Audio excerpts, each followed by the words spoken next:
Hello everyone. आप सब कैसे हैं? मैं उम्मीद करता हूं कि बहुत अच्छे होंगे और अपनी पढ़ाई को बहुत अच्छे से कर रहे होंगे। मैं आकाश कुमार बढ़ाना आईसीटी वर्चुअल क्लासरूम में आपका बहुत बहुत स्वागत करता हूं मेरे प्यारे बच्चों। जैसा आपको पता है, बेसिकली हमारी आपका जो है 9th क्लास है और ज्योग्राफी हम लोग देख रहे हैं। भारत समकालीन फर्स्ट हमारी बुक है और चैप्टर नंबर 4 है, हमारा रिवीजन के तौर पर ही है।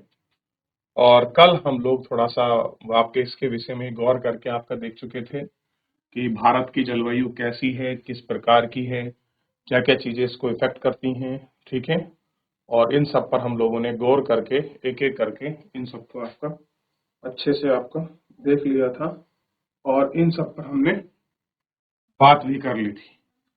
क्या है, क्यों है, कैसे है, किस प्रकार है, इन सबको हम लोगों ने अच्छे से देख लिया, बात करी। कैसे आपका तटीय रेखा अलग होती है, वहां पर कैसे जीवन होता है, वर्षा की मात्रा वहां अधिक क्यों होती है, वहां की क्लाइमेटिकल कंडीशन अदर कंडीशन से क्यों डिफरेंस है। इनमें हम ये सारी चीजों को हम लोग इसमें बहुत अच्छे से आपका देख चुके हैं और बहुत अच्छे से आपका बात भी कर चुके हैं। इनको हम देख लिए थे। आज हम इसमें बात करेंगे आपका जलवायुवीय नियंत्रण। इसके विषय को हम लोग गौर करके आपका देखेंगे और बात करने की कोशिश करेंगे। क्लियर है? तो आगे बढ़ने से पहले आप एक बार पुराना जितना आपने पढ़ा है, इसमें कोई डाउट, कोई क्वेरी है, आप टेम्परेचर वेरिएशन को लेकर, रेनफॉल वेरिएशन को लेकर, तो आप मुझसे पूछ सकते हैं। कोई भी बच्चा किसी भी स्कूल का कोई डाउट या कोई क्वेरी हो तो।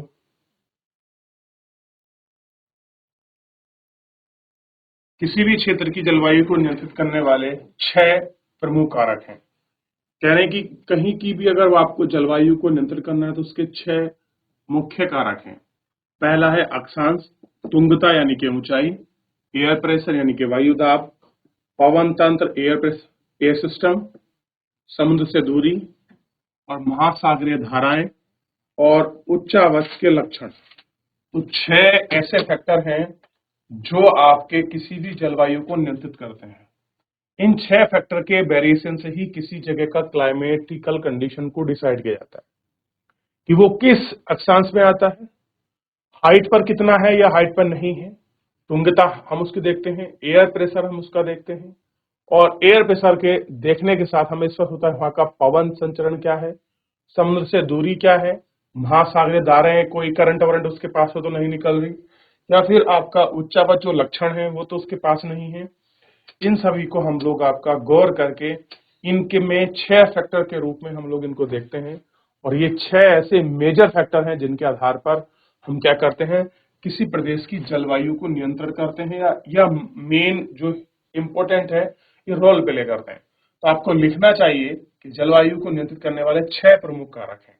नहीं लिख रहे कम से कम हाईलाइट कीजिए, अंडरलाइन करिए, जरूर करिए, ताकि आपको पता चले कि अगर कोई आपसे पूछ ले कि आपके यहाँ पर इस प्रकार की जलवायु मिलती है, या सर्दी है, या पहाड़ में बर्फ क्यों पड़ रही है इस समय, ऐसा क्या कारण है, तो आप अगर किसी को बताएं तो कम से कम ये छीन कुछ भी ना हो तो ये 6 फैक्टरों को अपने माइंड में रखकर आप अगर आंसर करेंगे तो यकीन मानिए खुद ब खुद आपके ही जो आंसर है ये स्वतः ही क्लियर हो जाएगा।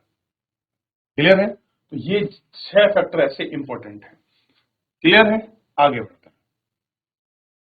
तो अक्षांश, तुंगता यानी कि ऊंचाई, वायुदाब, पवन संचरण, समुद्र से दूरी, महासागर धारा, उच्चावच के लक्षण। कह रहे पृथ्वी की गोलाई के कारण इससे प्राप्त सौर ऊर्जा की मात्रा अक्षांशों के अनुसार अलग अलग होती है। इसके परिमाण स्वरूप तापमान विषुवत पर ध्रुवों की ओर समानता घटता जाता है। क्या होता है कि जो अक्षांश के हिसाब से अगर आप देखोगे, जो हमारा टेम्परेचर है, अगर आप ध्रुवों से कहाँ जाओगे, अक्षांश की तरफ, तो क्या होगा, टेम्परेचर घटेगा। आप 0 से 90 की तरफ ऊपर उत्तरी गोलार्ध में और नीचे दक्षिणी गोलार्ध में जाओगे, आप पोलर एरिया की तरफ जैसे ही बढ़ते चले जाओगे, टेम्परेचर में आपके कमी आती चली जाएगी। क्लियर है? तो वायुमंडल की सघनता अच्छा घटती चली जाएगी।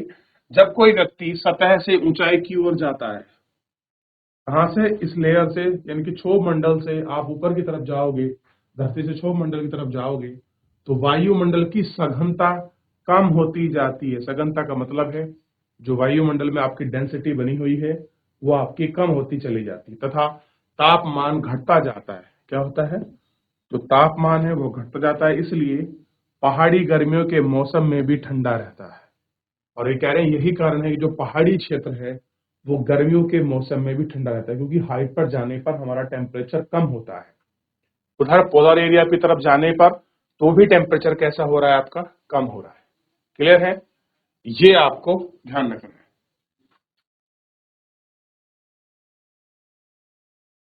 किसी भी क्षेत्र का वायु दाब एवं पवन तंत्र उस स्थान के अक्षांश के ऊंचाई के आधार पर निर्भर करता है। कैसे करता है?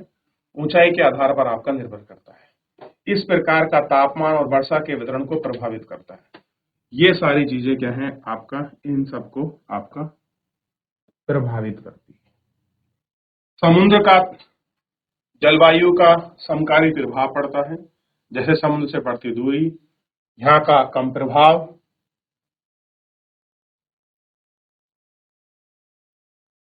एवं लोग विषम मौसम अवस्थाओं को महसूस करते हैं, इसलिए इसे महाद्वीपीय अवस्था गर्मी में बहुत गर्म एवं सर्दियों में बहुत ठंडा होता है।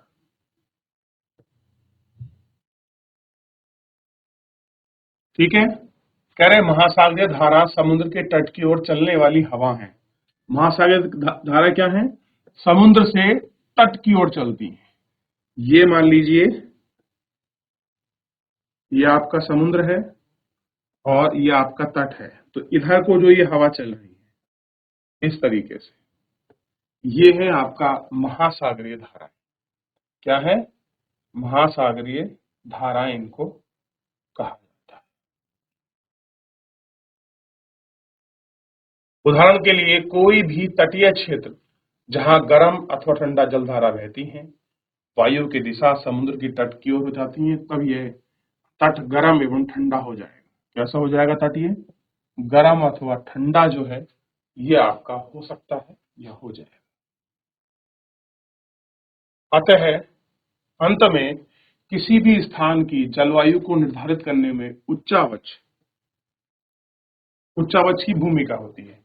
ऊंचे पर्वत ठंडी अथवा गर्म वायु की अवरोधी होती है, इसलिए वायु के रास्तों को रोकने में सक्षम होती है, तो उसे उस क्षेत्र की वर्षा का कारण भी बन सकता है। और पर्वतों में पर्वता विमुखी ढाल, जिस उसकी दिशा में विमुखी ढाल अपेक्षाकृत सूखा रहता है। देखिए ये है विमुखी ढाल, इस तरह का यहाँ तो होगी वर्षा और यहाँ क्या हो जाएगा? आपका सूखा रह जाएगा। तो ये पर्वत का विमुखी ढाल है। ठीक, चलिए एक बार दोबारा पढ़ा दें। कह रहे किसी भी क्षेत्र की जलवायु को निर्धारित करने में उच्चावच की महत्वपूर्ण भूमिका है। ऊंचे पर्वत ठंडी अथवा गर्म वायु की अवरोधक करते हैं। कह रहे जितने भी ऊंचे पर्वत हैं वो गर्म वायु का बैरियर के रूप में जो है वो काम करते हैं। ठीक है? यदि उनकी ऊंचाई इतनी हो जाए कि वे वर्षा लगाने वाली वायु का रास्ता रोकने में सक्षम हो। कैसा हो? जो हवा ऊपर उड़ती है आपका वायु के रूप में, उसको लगाने में कैसा हो? आपका सक्षम हो। ठीक है? रोकने में सक्षम हो, तो उस क्षेत्र में वर्षा का कारण भी बन सकती है। जैसे गारो खासो जयंतियां, आप हिमालय में जाओगे, जो आपके मेघालय की पहाड़ी है, गारो खासो जयंतियां आप उनको चेक करोगे, वो इसी उच्चावच अवरोधक की तरह काम करती है। ठीक है? ये तो उस क्षेत्र में वर्षा का कारण भी बन सकती हैं और पर्वतों के पवन मुखी ढाल की अपेक्षा सूखे रहते हैं। कैसी? और ये सूखी रहती है।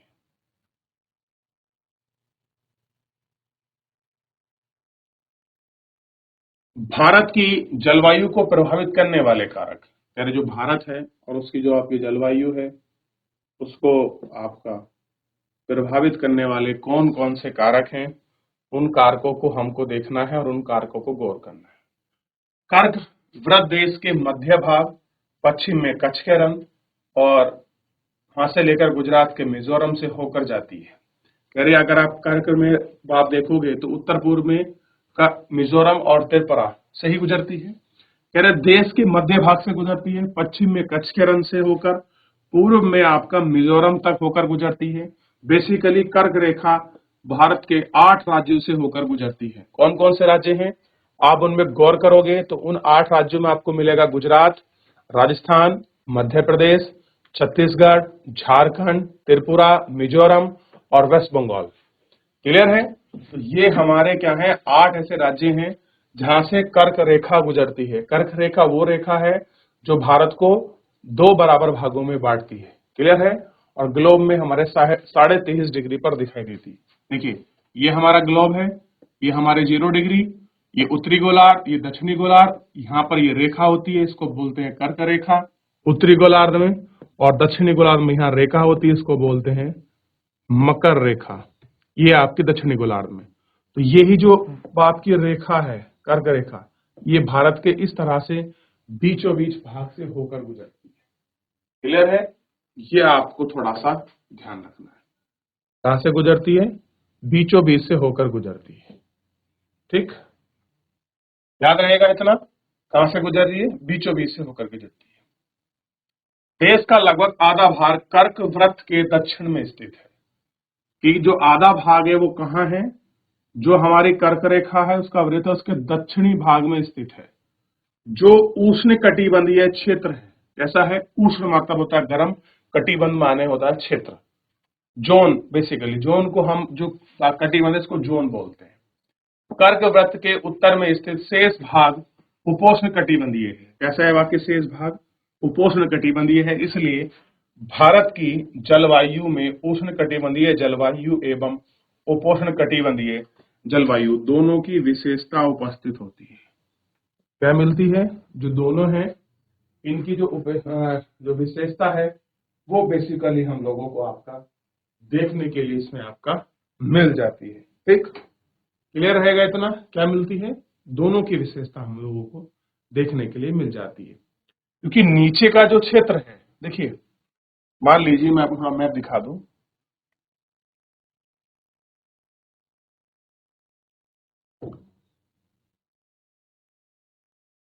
ये भारत हो गया। अब जो ये नीचे का क्षेत्र है ये, अब क्योंकि यहां हमारा अंडमान निकोबार द्वीप समूह है, ये 8 डिग्री 4 मिनट अक्षांश तक आता है, तो और ये 23.5 बीचों बीच है। तो ये जो क्षेत्र है सारा ये कैसा है, उष्ण है, गर्म है। और जो ये क्षेत्र है ऊपर वाला, जितना हमारा ऊपर जम्मू कश्मीर ये उत्तराखंड वाला जो पार्ट है, ये किसमें आता है, आपको ध्यान देना होगा, ये उपोष्ण कटिबंधीय जोन में आता है। चलिए ध्यान दीजिए, तो हम देख रहे थे उष्ण कटिबंधीय के जो क्षेत्र थे, बेसिकली हम इनको बड़े अच्छे से आपका देख चुके थे और बात कर रहे थे कि जो भारत की जो आपका जलवायु है वो भारत की जलवायु में उपोष्ण कटिबंधीय और उष्ण कटिबंधीय मिलता है। तो उष्ण कहाँ मिलेगा, कर्क रेखा के जो आपके नीचे वाला पार्ट है। उपोष्ण कहाँ मिलेगा, जो कर्क रेखा के ऊपर वाला पार्ट है। क्लियर है, यहां तक थोड़ा सा आपको ध्यान रखना है और यहां तक ही आपको इनको देखना है। क्लियर है।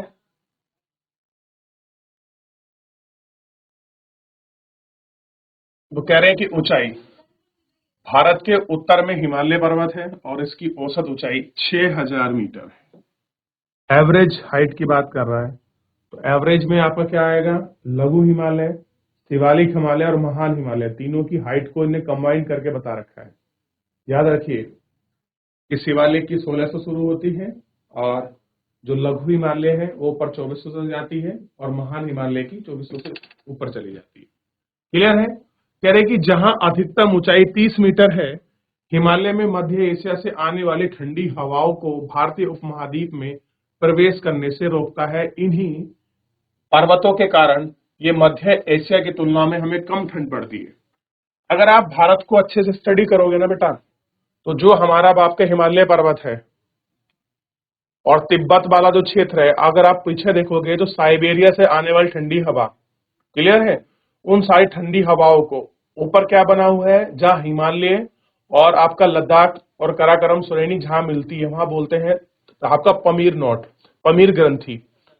ग्रंथि का मतलब होता है दो पहाड़ों को आपस में जोड़ने वाली जगह। तो जब साइबेरिया से आने वाली जो आपके ठंडी हवा है, हिमालय उन पर बैरियर का काम करता है इस तरीके से, उन हवाओं को भारत में आपका प्रवेश करने नहीं देता। अगर भारत में वो हवाएं आती और भारत में आपका प्रवेश करती, तो जिस तरह से आपका साइबेरिया का रीजन पूरा जमा हुआ है ना बर्फ में, ऐसे ही कम से कम कर्क रेखा तक जो आधा भारत है आपको जमा हुआ मिलता शीतकाल में। लेकिन हिमालय हमारा क्या है, आपका सतत प्रहरी है, आपका कंटिन्यूस आपके फॉर्म में खड़ा हुआ है। और तीन उसका हमको आपको श्रेणियों में देखने के लिए मिलता है, शिवालिक हिमालय, लघु हिमालय और महान हिमालय। तो तीन आपकी श्रृंखलाओं में, तीन पर्वत श्रेणियों में हमको हिमालय मिलता है। क्लियर है?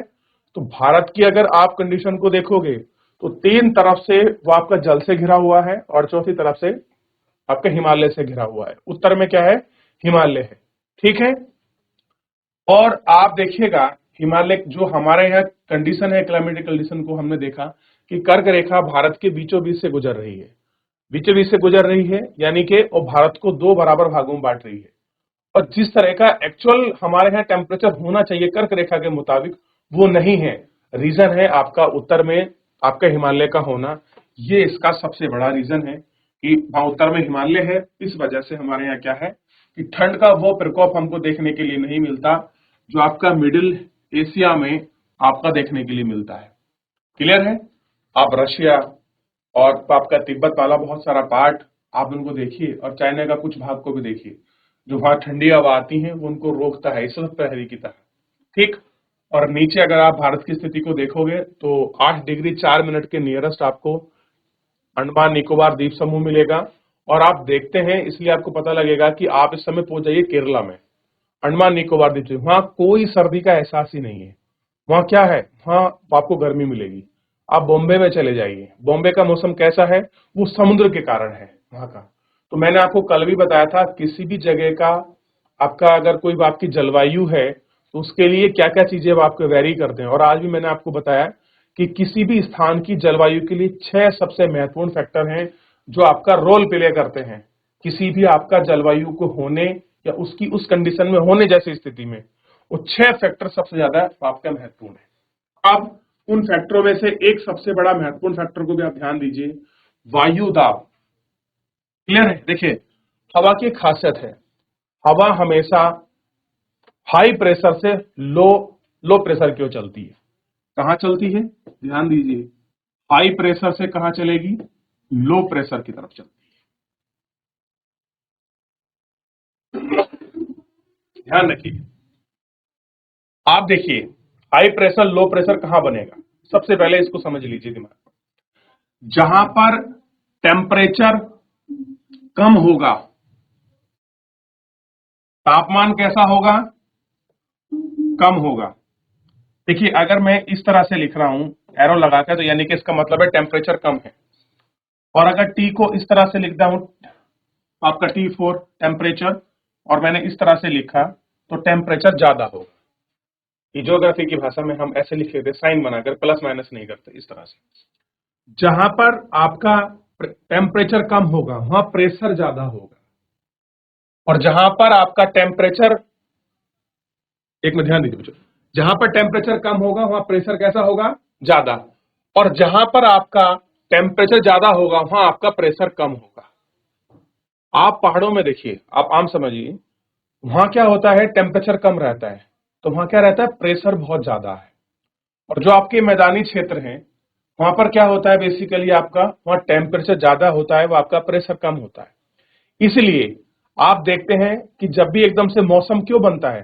क्योंकि जब आपकी हवा गर्म होकर ऊपर उठने लगती हैं, ऊपर उठती हैं और बगल में अगर कोई पहाड़ होता है, वैली जैसी स्थिति बन जाए। अब देहरादून को ले लीजिए, मैं बहुत अच्छी कंडीशन आपको आपको समझा सकता हूं।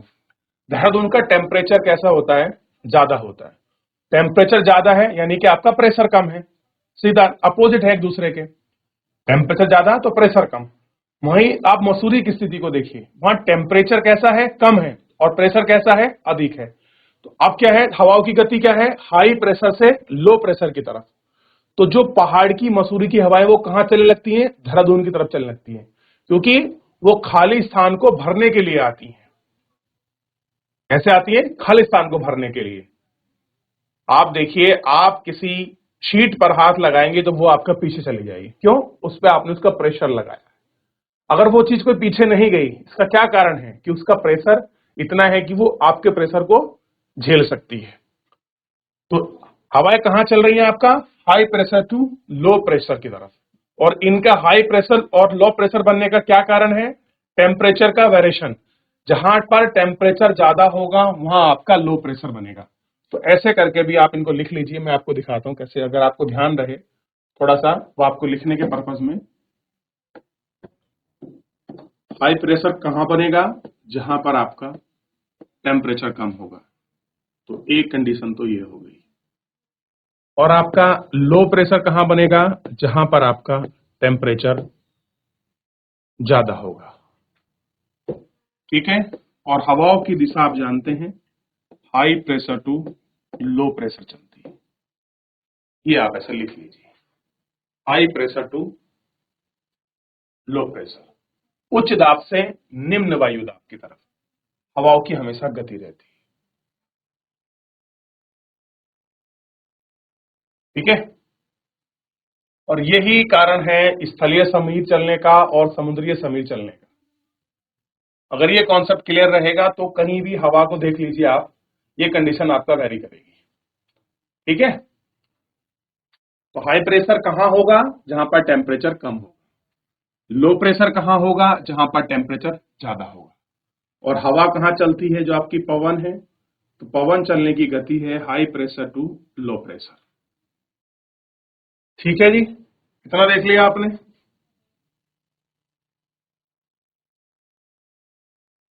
अब देखिए क्या कह रहे हैं, भारत में जलवायु और उससे संबंधित मौसमी अवस्था, अवस्था मतलब कंडीशन, वायुमंडलीय अवस्थाओं से संचालित होती हैं। यानी कि जितना भी एयर प्रेशर संबंधित उनसे होती है। जैसे वायु दाब एवं धरातलीय पवनें, एयर प्रेशर और आपका लोकल विंड होती है। क्लियर हुआ? कहीं पर लू चलती है, कहीं पर आपका सिरक्को चलती है, कहीं पर हरमट्टन चलती है। क्लियर है? अलग अलग जगह। और ऊपरी वायु का परिसंचरण, एक वायु ऊपर है, ठीक है, और दूसरा है आपका पश्चिमी चक्रवात विक्षोभ।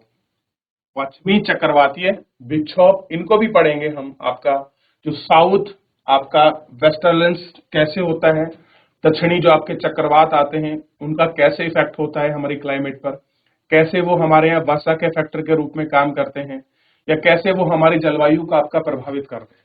तो इसका मैकेनिज्म हम लोग पढ़ेंगे। और इसका मैकेनिज्म पढ़ने के लिए बस थोड़ा सा आपको दो चार चीजें याद होनी चाहिए, पता होना चाहिए। ठीक। और उष्णकटिबंधीय चक्रवात, तो चक्रवातों के दोनों कंडीशन भी हम पढ़ेंगे। इसके लिए आपको क्या करना होगा, एक तो थोड़ा सा आपको अक्षांश आप एक बार रिवीजन कर लीजिए अगर आपने नहीं पढ़े, और अक्षांश के साथ एयर प्रेशर बेल्ट पढ़ी है आपने, एयर प्रेशर बेल्ट। क्योंकि आप जब इनको पढ़ेंगे, चक्रवात को पढ़ेंगे, और जब हम लोग आपका देखेंगे ट्रेड विंड्स के बारे में पढ़ेंगे, और पछुआ पवनों के बारे में पढ़ेंगे, डोलड्रम के बारे में पढ़ेंगे, तो ये सारी चीजें इसमें बड़ी वेरी करती हैं। क्योंकि अगर आपने प्रेशर बेल्ट अगर आपका क्लियर होगा, और ट्रेड कौन कौन सी होती है, पवने का क्या है, व्यापारिक पवने किनको कहते हैं, उत्तर पूर्व में ही इनको क्यों ऐसा बोला जाता है, और ये 0 से लेकर 5 से लेकर 30-35 के बीच कैसे होती हैं। और उसमें भी दूसरी कंडीशन ये है कि अगर सूर्य आपका शिफ्ट होगा उत्तरी या दक्षिणी गोलार्ध में, तब इनका थोड़ा खिसकाव ऊपर नीचे हो सकता है। तो ये भी थोड़ा सा आपको क्लियर होना चाहिए, तो ही आप इसको बड़े अच्छे से आपका समझ पाओगे। आइए, कह रहे हैं कि भारत उत्तर पूर्वी पवने यानी कि ट्रेड विंड वाले क्षेत्र में स्थित है। कौन से क्षेत्र में स्थित है? नॉर्थ ईस्ट आपका ट्रेड विंड में आता है, नॉर्थ ईस्ट ट्रेड विंड में। ठीक। अब कह रहा है ये पवने उत्तरी गोलार्ध के उपोष्ण कटिबंधीय उच्च वायु दाब पेटी से उत्पन्न होती हैं। किससे होती हैं? उत्तरी गोलार्ध में उपोष्ण कटिबंधीय उच्च वायु दाब की पेटी से उत्पन्न होती है। देखो आ गया ना तुरंत एयर प्रेशर बेल्ट।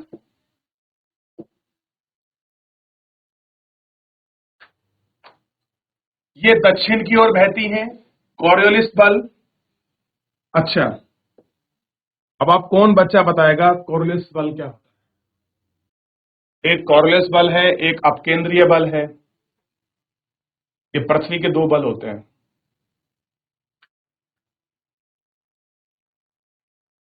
ये सब पढ़ना पड़ेगा, तो ही आप ये सारा मैकेनिज्म अच्छे से क्लियर कर पाओगे कि हवा कैसे बनती है, उत्तरी गोलार्ध में कैसे चलती है, दक्षिणी गोलार्ध में कैसे चलती है, मुड़ कैसे जाती हैं ये व्यापारिक पवनें उत्तरी गोलार्ध में आपका क्लॉकवाइज यानी कि राइट साइड में, और दक्षिणी गोलार्ध में ये आपका लेफ्ट साइड यानी कि एंटी क्लॉकवाइज कैसे घूमती हैं।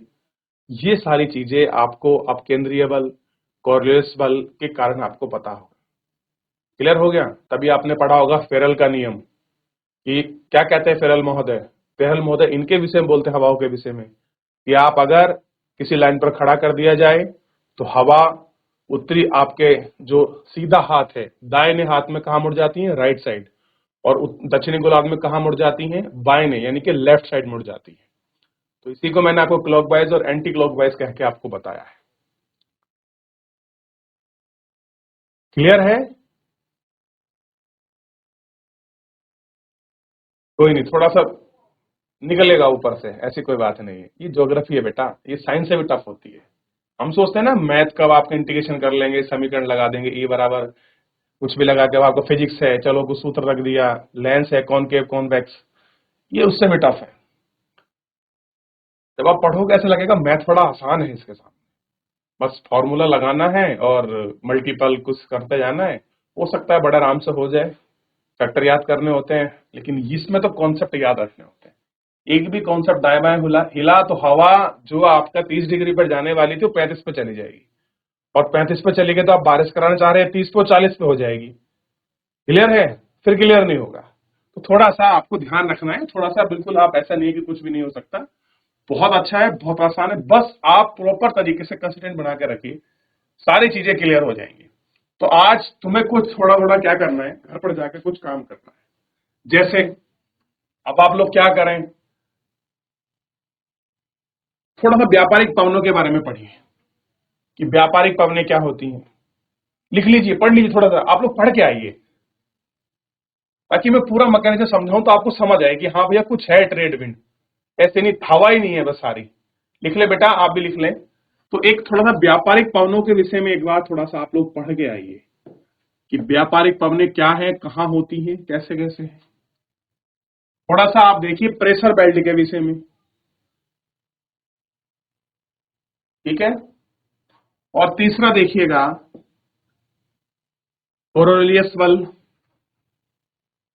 और एक इसमें देखिएगा आपका अपकेंद्रीय बल। अभी तो फिलहाल आप इन चार चीजों को पढ़िए, और पांचवा अक्षांशों को थोड़ा सा पढ़ लीजिए, लैटिट्यूड और लॉन्गिट्यूड को थोड़ा सा एक बार आप देख लेंगे। अक्षांश रेखाओं को थोड़ा सा आप लोग अच्छे से देख लीजिए, कर्क रेखा मकर रेखा कहां पर है, और विषुवतीय वृत्त कहां पर है, 66.5 डिग्री पर कौन सा बनता है। क्लियर है? ये थोड़ा सा अगर आपको क्लियर होगा तो एयर प्रेशर बेल्ट समझाने में मुझे बड़ी आसानी हो जाएगी।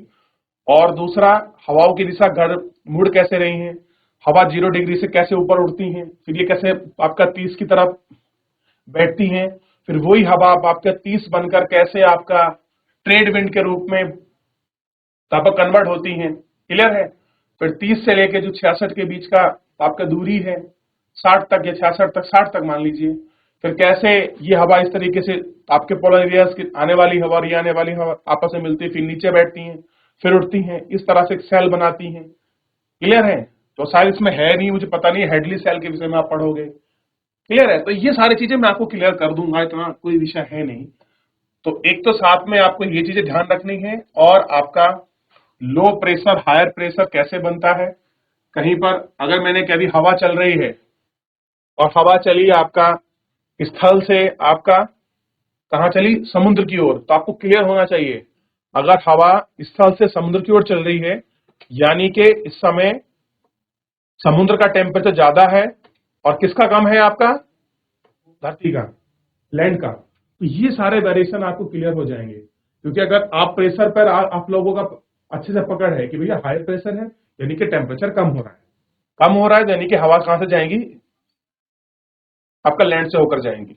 और समुद्र का टेम्परेचर कैसा है, आपका ज्यादा है, तो आपका प्रेशर कम है, तो हवा कहां चलेंगी, आपका लैंड से आपका सी की ओर चलेंगी। और अगर लैंड का टेम्परेचर ज्यादा है और सी का कम है तो क्या होगा, हवा कहां चलेंगी, सी से यानी कि समुद्र से लैंड की तरफ चलेंगी। और यही कारण है कि तटवर्तीय क्षेत्रों में आप देखोगे वहां मौसम अलग मिलता है। आप कोस्टल एरिया पे जाइए, वहां को मौसम आपको अलग मिलेगा। जैसा हम लोग यहाँ फील करते हैं ना, सर्दी गर्मी बसंत वगैरह, वहां इतना मजा नहीं है, ये सारी इतनी अच्छी ऋतुएं, और है तो वो इतनी बड़ी कंडीशन में नहीं है। हम लोग तो पूरा अनुभव करते हैं ना कि कैसे धीरे धीरे गर्मी आ रही है। अब देखिए, आप देखेंगे 22 दिसंबर के बाद से ही हमारे यहाँ क्या शुरू हो गया, आपका रोज 1 मिनट टाइम बढ़ना शुरू हो जाता है। और आप देखिए आधे घंटे टाइम आप खिसक जाएगा, धीरे धीरे धीरे धीरे आप लोग पार करोगे तो आप देखिएगा 21 या 22 मार्च को आप देखेंगे तो आपको दिन अच्छा खासा बड़ा दिखाने लग जाएगा। क्लियर है? और दिन बड़ा होता चला जाएगा धीरे धीरे, क्योंकि ये सब डिपेंड करता है सूर्य की शिफ्टिंग के अनुसार। क्लियर है? अगर आपने सूर्य की, जब पृथ्वी सूर्य का आपका चक्कर लगाती है, उसकी स्थिति होती है, उसी के अनुसार हमारी ऋतुएं परिवर्तन होती है। देखिए, पृथ्वी का घूर्णन है, पृथ्वी अपने स्थान से ऐसे घूमी और वापस यहां आ गई, यानी कि दिन और रात की क्रिया हो गई। और जब पृथ्वी सूर्य के चारों ओर आपका चक्कर लगाती है तब क्या होता है, मौसम परिवर्तन, ऋतुएं बदलती हैं। क्लियर है? शीत ऋतु, ग्रीष्म ऋतु, वसंत ऋतु, शरद ऋतु, ये कैसे आती हैं?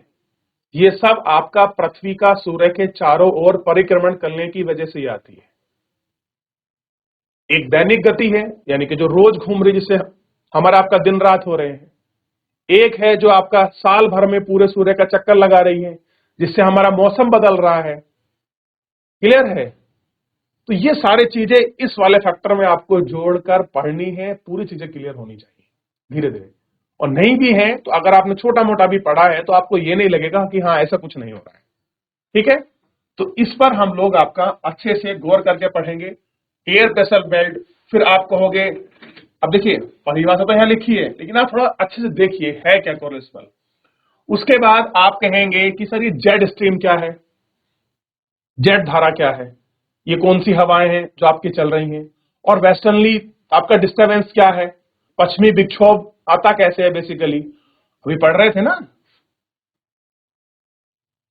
वेस्टर्न आपका डिस्टर्बेंस, और ये चक्रवात के फॉर्म में आता है। तो क्या ये भारत में बनता है या फिर जो आपका मेडागास्कर की खाड़ी अफ्रीका के बगल में वहां से उठकर आता है, और कैसे भारत पर पहुंचता है, उत्तर भारत में ही क्यों इफेक्ट करता है ये। तो ये सारी चीजें थोड़ा थोड़ा आप पढ़ोगे, क्लियर कर लोगे, तो मैं कल बड़े अच्छे से आपको मैप बनाकर ग्लोब में बैठूंगा। लेकिन होता क्या है, जब मैं क्लास शुरू करता हूं तो बच्चे बैठ नहीं पाते तब तक,